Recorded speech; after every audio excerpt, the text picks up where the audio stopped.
Hi, Mystery Recapped here. Today, I'm going to explain a sci-fi horror movie called Alien 3. Spoilers ahead. Watch out and take care. The movie opens as a U.S. Marine spacecraft heads to Earth after a mission on a foreign planet. The crew is frozen in hypersleep in special chambers and doesn't realize that they have accidentally brought on an alien egg in the ship. Soon, the stowaway egg hatches and causes an electrical fire. The newly born alien then attaches itself to one of the crew members right before the ship's system sends all sleeping chambers into an escape pod and ejects it into outer space. The pod soon arrives at the nearest planet called Fiorina 161, an all-male prison colony populated by the most dangerous criminals and owned by the same company behind the ship. Soon afterwards, the inmates find the pod and take the only surviving passenger, Lieutenant Ellen Ripley, to the infirmary. The planet's chief medical officer, Dr. Clemens, takes care of her and gives her an injection to ease the pain. When Ripley regains consciousness, he tells her that she's the only survivor from the crash. Meanwhile, the inmates use a crane to take the destroyed ship into a building. Their dog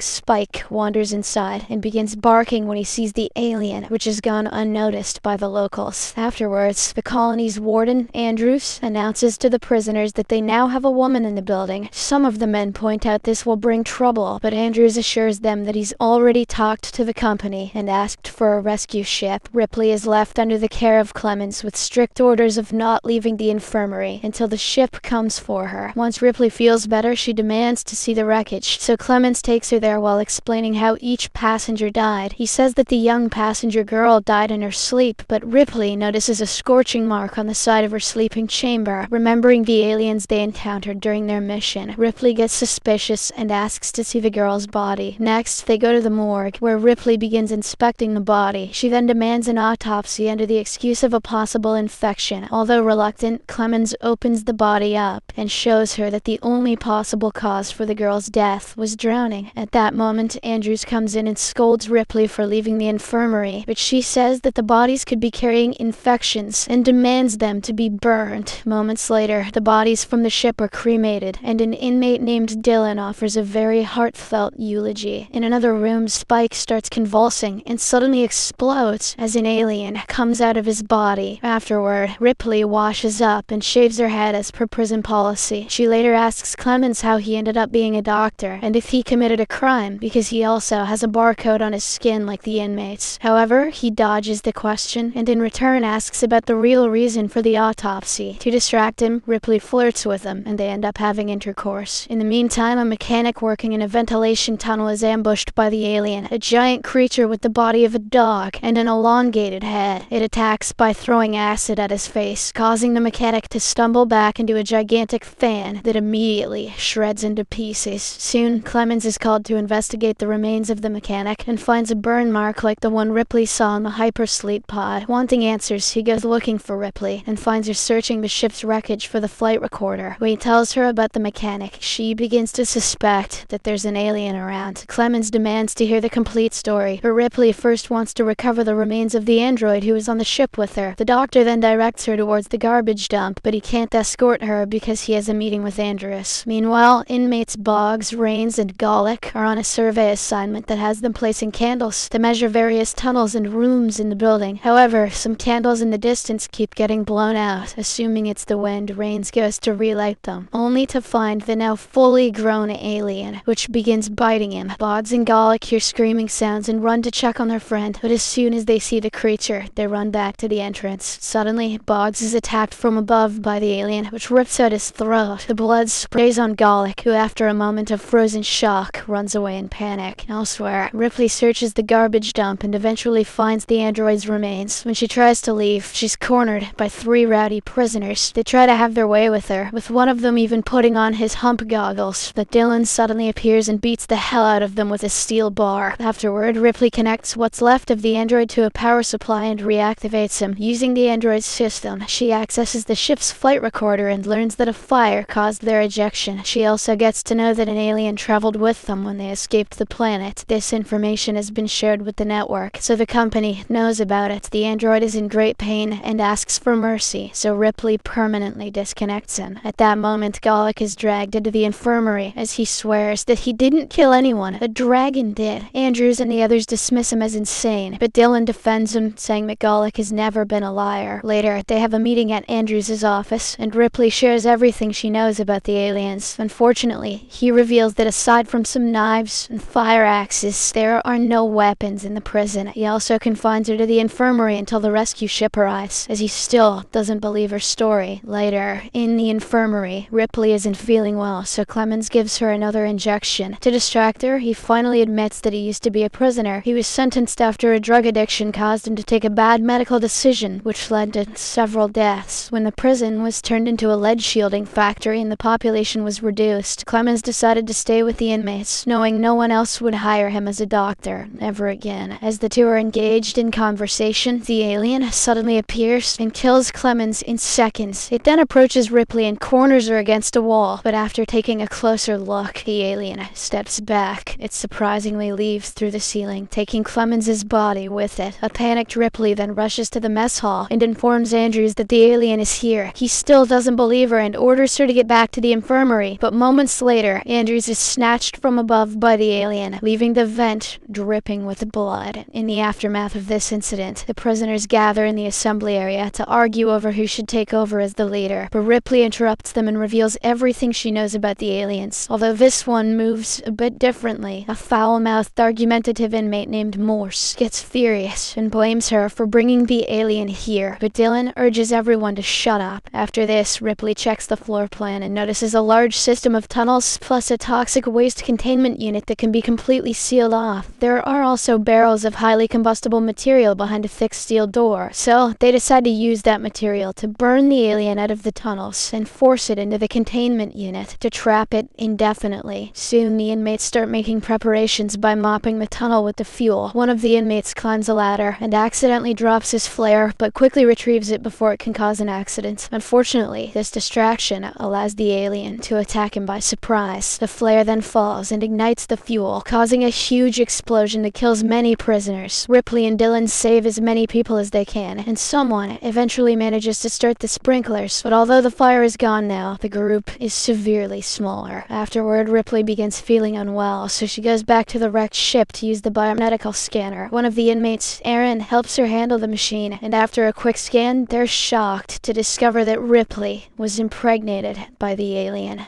This explains why the alien didn't attack her, as it's protecting its own offspring. A worried Ripley then asks Aaron to send a message to the company, stating that the whole base has gone toxic and they should stay away. Aaron is confused because the rescue ship is their only hope, so Ripley explains that the company will take the alien to Earth to make weapons. Unfortunately, Aaron still refuses to comply, so she decides to search for the alien on her own. After a while, Aaron receives a message from the rescue ship saying they'll arrive in 2 hours and that the highest priority is to keep Ripley quarantined. Elsewhere in a tunnel, Ripley attacks a rusty pipe, mistaking it for the alien's head. The noise alerts the beast, and it appears right behind her. The scene abruptly shifts to Dylan, who is startled by the sudden appearance of Ripley. She explains that she came face to face with the alien, but it didn't attack her because of her pregnancy. She also realizes that the shape she saw on the scan is a queen, meaning her alien baby can make thousands more. Ripley then asks Dylan to eliminate her, since she won't survive the birth anyway. The inmate initially obliges, but he changes his mind at the last second, pointing out that her immunity can be used to their advantage. Ripley agrees to fight, but makes him promise he'll end things after they defeat the alien. In the next scene, Ripley gathers the inmates and explains the urgency of the situation. She asserts that it's now or never, and the company won't be coming to their rescue. Upon hearing this, everyone is riled up, and they agree to fight for their lives. Ripley then divides the inmates into 2 groups. The first will serve as bait and guide the alien to the corridors of the lead works. The rest will close off all the entrances until the beast is forced into the mold. But while everyone gets the doors and switches ready, Aaron quietly sneaks away. Later, Dylan explains to Ripley that the structure is old and hasn't been used for years, so some parts may not work. This means they have only one chance to do this right. Meanwhile, the alien shows up and brutally finishes off one of the inmates. Another prisoner sees this and gets the creature's attention to trigger the chase. As they run through the corridors, the others attempt to close closes the doors to force the alien into the right path. However, the maze-like design of the area confuses everyone, and they aren't sure what doors to close. After they lose track of the creature, an inmate goes looking for it and gets its attention again with a flare. The chase restarts, and although they keep on closing doors, 2 more guys get killed. A guy panics and almost activates the piston too soon, but Ripley stops him just in time. Outside, the ship with the company workers finally lands. Aaron receives them and says that Ripley is in the furnace area. The group then makes their way inside, while carrying a huge steel cage. Elsewhere, Dylan enters the tunnels and finds the alien killing another prisoner, so he drags the body away and drops him near the mold as bait. The alien then comes closer, and the prisoner activates the piston. However, the clever alien realizes it's a trap, and drags the body back into the tunnels without stepping into the mold. Now they have 5 minutes to bait the alien, before the plan becomes a failure. Following this, the team runs through the corridors in different directions, trying to find the alien. At one point, Morse is cornered and almost destroyed, but Ripley arrives to his rescue. With a flare in her hand, she tries to provoke the alien into attacking her. However, the clever beast simply pushes her away, as it's never going to harm the offspring. Nearby, Dylan hears Ripley's screams of frustration and rushes towards her. He soon reaches the corridor where she is yelling at the alien. Dylan then drags her away, as she continues to scream at the top of her lungs. This makes the alien assume that its offspring is in danger, so it rushes after the duo. After a while, they reach the containment unit, and Dylan shouts at Morse to shut the doors. The alien realizes what's happening and lunges towards the exit, but it's already too late. Now, Ripley, Dylan, and the alien are stuck in the lead manufacturing mold, with only one way out, the ladder, which leads to the top of the unit. And yet, the alien doesn't attack the humans, because it still wants to protect the baby. Dylan uses this advantage and urges Ripley to start climbing the ladder, while promising to follow after her. But once she gets halfway up, he drops back down into the mold. The alien immediately goes after him and gouges his abdomen with its sharp fangs. Although Dylan passes away in brutal fashion, his sacrifice does not go to waste, as Ripley soon climbs on top of a pipe. Morse then pours in the hot molten lead, which drops right on top of the freakish alien. It appears that the beast has finally been eliminated, and the duo begins celebrating. But in a shocking turn of events, the alien springs out of the mold, covered in molten lead, but still alive. Now, seething with anger, it seeks to take revenge against the humans, and doesn't care if its own offspring is harmed in the process. When Ripley notices it approaching, she immediately scrambles to the pipes above her, where several chains are attached to a pulley. But in this critical moment, a brilliant idea strikes Morse's mind. He shouts at Ripley, reminding her about the sprinkler system near the pulley, and just before the alien can get to her, Ripley jumps from her pipe and grabs the chains, causing the sprinklers to be switched on. The water then falls on the alien, and the sudden cooling causes cracks all over its body, exploding it into pieces. In the aftermath of this incident, Ripley joins Morse on the platform, but they're soon surrounded by Aaron and the company employees. Among them is the android, who is on the spaceship headed to Earth. His presence shocks Ripley, as she had ripped off the power supply to that android with her own hands. It is then revealed that the figure standing in front of her is not an android, but an actual human being. He is Bishop, the leading scientist for the company who developed the androids and gave them his face. Bishop then calmly asks Ripley to follow him to the rescue ship, where a surgical station has been set up. He reassures her that they will safely remove the alien from her womb, and she can have her normal life back. However, Ripley is fully aware of the company's intentions, which is to euthanize her and get the alien. Thus, she quickly closes the fence between the platform she's standing on and the ledge where Bishop is. She then moves the platform away from the ledge, driving her and Morse back towards the furnace. This worries Bishop, so he pleads with her not to harm the magnificent creature growing within her. He also orders the guards to fire a warning shot at Morse's leg. Meanwhile, Aaron, who thought the company was here to help them escape, finally understands their intentions. He sees how easily they shoot Morse as if his life meant nothing to them. This enrages Aaron, so he grabs a steel wrench and whacks Bishop on the back of his head, but his actions prompt the company guards to open fire and shred his body with bullets. On the other hand, Ripley asks Morse to help her one last time, and he moves the platform right over the boiling furnace. She then goes to the edge of the platform and jumps off into the piping hot mass of molten metal. The alien growing inside her senses the danger and bursts out of her chest, but Ripley holds tightly onto it, and they both die as soon as they land in the flames. In the aftermath, the prison facility is closed down, and the sole surviving inmate, Morse, is taken away. As the credits roll, the scene shifts to the escape pod, which was bound to Earth. Ripley's recording from her first adventure can be heard, saying that she's